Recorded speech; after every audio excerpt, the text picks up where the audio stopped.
আবহাওয়ার খবরে নজর রাখা যাক। রাজ্য জুড়ে বৃষ্টির পূর্বাভাস রয়েছে, কিন্তু একটা নিম্নচাপ তৈরি হচ্ছে বঙ্গোপসাগরে। সেই নিম্নচাপের কি অবস্থা, সেই নিম্নচাপ যদি ফর্ম করে সেটা কবে নাগাদ হতে পারে এবং তার জন্য কতটা প্রভাব পড়তে পারে? দক্ষিণবঙ্গে, উত্তরবঙ্গে তো টানা বৃষ্টি হচ্ছেই, আর তার সঙ্গে রাজ্য জুড়ে রাজ্যের বিভিন্ন জায়গাতে বৃষ্টি হবে। বিশ্বজিৎ রয়েছেন আমার সঙ্গে সরাসরি। বিশ্বজিৎ, হাওয়া অফিস কি বলছে?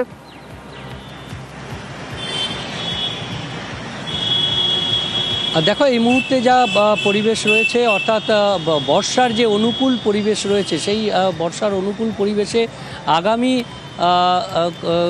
আজ অর্থাৎ কেরলে বর্ষা ইতিমধ্যেই সেট হয়ে গেছে আজ, এবং বর্ষা আগাম বর্ষা আসছে, অর্থাৎ আন্দামানে যেরকম আগাম বর্ষা এসছে সেরকমভাবে বর্ষার যে অনুকূল পরিস্থিতি, তাতে পরবর্তীতেও এই বর্ষার গতি অনুকূল থাকবে এমনটাই মনে করছেন আবহাওয়াবিদরা। তবে এই যে সিস্টেম তৈরি হচ্ছে একটা বঙ্গোপসাগরে, 27শে মে মঙ্গলবার নিম্নচাপ তৈরি হচ্ছে এবং তার যে প্রভাব, সেই প্রভাবে কিন্তু আগামী সপ্তাহে বৃষ্টির আশঙ্কা করছেন। অর্থাৎ বুধবার থেকে এই বৃষ্টি শুরু হবে।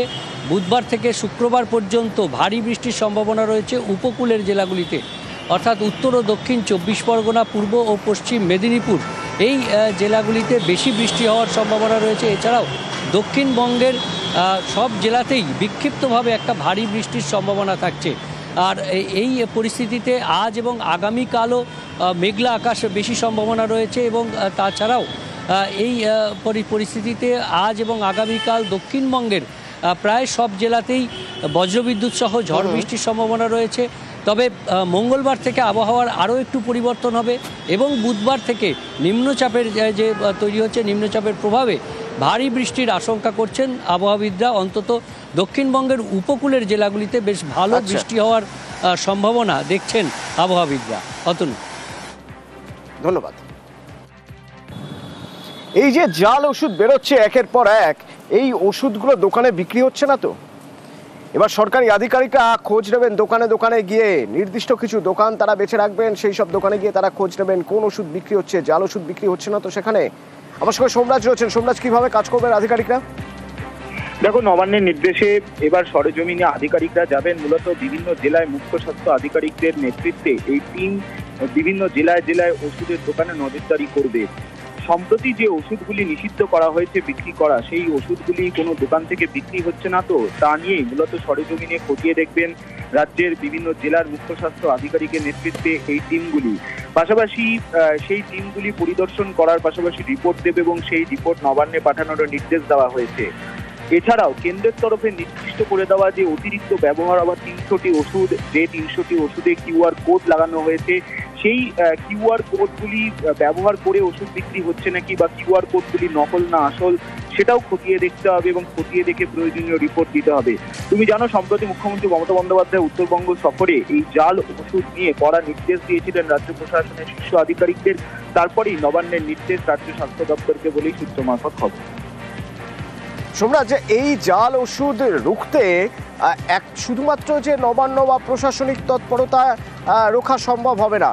এই যে যারা ওষুধ বিক্রি করেন তাদের একটা অ্যাসোসিয়েশন আছে, তাদের একটা মানে যারা রয়েছেন এই যে হোলসেলার্স অ্যাসোসিয়েশন, তারা রয়েছেন, ব্যবসায়ীরা রয়েছেন, তো তাদেরকেও কনফিডেন্সে আনতে হবে, তাদের সঙ্গেও বৈঠক করতে হবে, তাদেরকেও বোঝাতে হবে যে কিভাবে তারা কাজ করবেন। সেই প্রক্রিয়াও চলছে নিশ্চয়ই।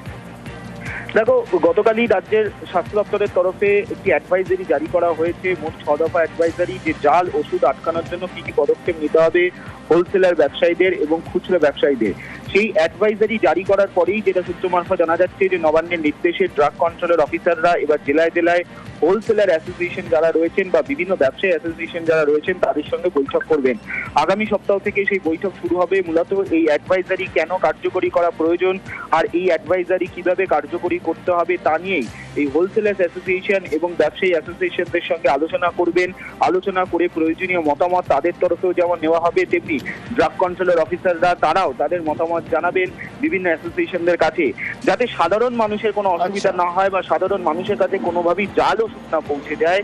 তার জন্যই এই অ্যাডভাইজারি জারি করা হয়েছে এবং সেক্ষেত্রে অ্যাডভাইজারি জারি করার মূল উদ্দেশ্যই যারা হোলসেলার ব্যবসায়ীরা রয়েছেন, যারা মূলত বিভিন্ন সংস্থার থেকে ওষুধ নিচ্ছেন, তারা যাতে কোনোভাবে প্রতারিত না হয় বা জাল ওষুধ না নিয়ে নেয়, তার জন্যই অ্যাডভাইজারি জারি করা হয়েছে। আর সেটাকে মাথায় রেখে এই বৈঠকগুলি করা হবে বিভিন্ন জেলায় জেলায় বলেই নবান্ন সূত্রে খবর।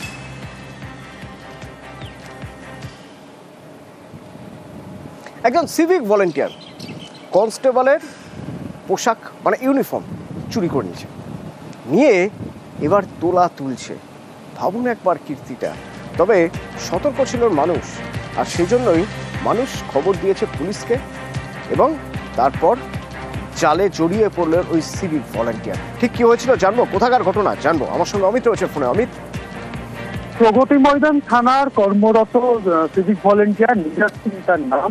সূত্রের দাবি, প্রগতি ময়দান থানার থেকে এক কনস্টেবলের ইউনিফর্ম সে চুরি করে এবং সেই ইউনিফর্ম পরে কসবা থানা এলাকায় ঢুকে মদ্যপ অবস্থায় ঝামেলা করছিল বা গন্ডগোল করছিল, এমনটা কিন্তু অভিযোগ। 100 ডায়ালে ফোন যায়, অর্থাৎ লালবাজারের কন্ট্রোল রুমে সেই ফোনটি যায় এবং সেই ফোন পাওয়ার পরেই লালবাজারের তরফে কসবা থানাকে অ্যালার্ট করা হয় এবং কসবা থানার পুলিশ ঘটনাস্থলে পৌঁছে সেখান থেকে হাতে নাতে মদ্যপ অবস্থায় সিভিক ভলেন্টিয়ার নীরজকে পাকড়াও করা হয়, তাকে ডিটেইন করে থানায় নিয়ে আসা হয় এবং জিজ্ঞাসাবাদ করা হয় এবং তারপর তাকে গ্রেপ্তার করা হয়েছে। তার বিরুদ্ধে ছদ্মবেশ ধারণ ও চুরির অভিযোগে কিন্তু মামলা রুজু করা হয়েছে পুলিশের তরফে। তাকে আজকে আলিপুর আদালতে পেশ করা হবে, নিজেদের হেফাজতে চেয়ে আবেদন করা হবে পুলিশের তরফে এবং পুলিশ সূত্রে খবর বা লালবাজার সূত্রে খবর তার বিরুদ্ধে বিভাগীয় পদক্ষেপ কিন্তু নেওয়ার প্রস্তুতি কিন্তু শুরু করে দেওয়া হয়েছে বা তার বিরুদ্ধে বিভাগীয় পদক্ষেপ নেওয়া হবে, এমনটা কিন্তু লালবাজারের দাবি। ধন্যবাদ। আরো একটি গুরুত্বপূর্ণ খবর। ভাবুন একবার, পুলিশকে পেটাচ্ছে। গাড়ি যখন ধরা হয়েছে, গাড়িতে দেখা যাচ্ছে যে গাড়ি চালাচ্ছে আর তার সঙ্গে আরো তিনজনেই মদ্যপ, এবং ওই ব্রেথ অ্যানালাইজার দিয়ে যখন চেক করা হচ্ছে দেখা যাচ্ছে 80% অ্যালকোহলের পার্সেন্টেজ। এরপর যখন গাড়ি ধরতে যায় তখন পুলিশকেই চোর চাপড় মেরে গাড়ি নিয়ে হাওয়া। যদিও নাম্বার প্লেট দেখে পরে ওই তিনজনকে ধরা সম্ভব হয়েছে। রাতে নাকা চেকিংয়ের সময় বেপরোয়া গতিতে গাড়ি চলছিল মুচিপাড়া থানার নাকা চেকিংয়ে, তখন ট্রাফিক সার্জেন্ট গাড়ি আটকালে সার্জেন্টকে মারধর করা হয়।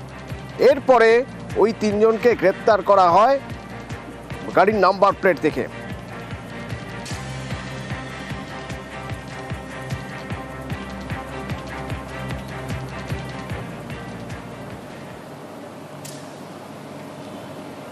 মুর্শিদাবাদের একটি খবরে নজর রাখতে হবে। মুর্শিদাবাদের ভগবান গোলায় সেখানে জমি দখল নিয়ে দুই পক্ষের মধ্যে সংঘর্ষ। সেই সংঘর্ষে এখনো পর্যন্ত 11 জন জখম হয়েছেন বলে জানা যাচ্ছে। কমপক্ষে 11 জন জখম হয়েছেন, এমন পরিস্থিতি তৈরি হচ্ছিল সেখানে। রেল কলোনির জমি দখল, রেল কলোনি তো রেলের জমি, তাহলে সেই জমির দখল কিভাবে নেওয়ার কথা ভাবা হচ্ছে। রামচাঁদ মাটির রেল কলোনির দখল ঘিরে উত্তেজনা, ব্যাপক মারামারি। প্রণব রয়েছে আমার সঙ্গে ফোনে। প্রণব, রেল কলোনি মানে তো রেলের জমি হওয়া উচিত, সেই জমি নিয়ে মারামারি কি করে হয়?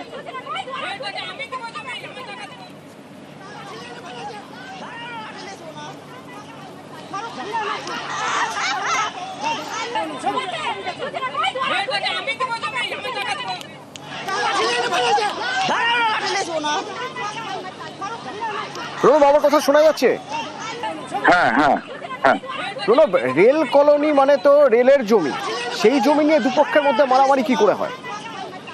দেখুন, রেলের জমি নিয়ে দীর্ঘদিন ধরেই এই বিবাদ এবং দুই গোষ্ঠীর মধ্যে সংঘর্ষ হয় এবং এই সংঘর্ষ ঠেকাতে গিয়ে 11 জনের মতো আহত হয় এবং বিশাল পুলিশ বাহিনী এসে কিন্তু পরিস্থিতি সামাল দেয় এবং এই রেলের জমি কে কতটা দখল করবে তাই নিয়ে কিন্তু দীর্ঘদিন ধরেই বিবাদ চলছে। এই নিয়ে একাধিকবার পুলিশ প্রশাসনের দ্বারস্থ হয়েছেন এলাকাবাসীরা এবং আজকে সকালবেলা থেকেই কিন্তু এই গন্ডগোল বিভৎস আকার নেয় এবং রীতিমতন ভাবে মারপিট হয় এবং 11 জন আহত হয়। পরে পুলিশ এসে পরিস্থিতি নিয়ন্ত্রণ আন এবং বেশ কয়েকজনকে কিন্তু ভগবান গোলুয়া থানার পুলিশ আটক করেছে।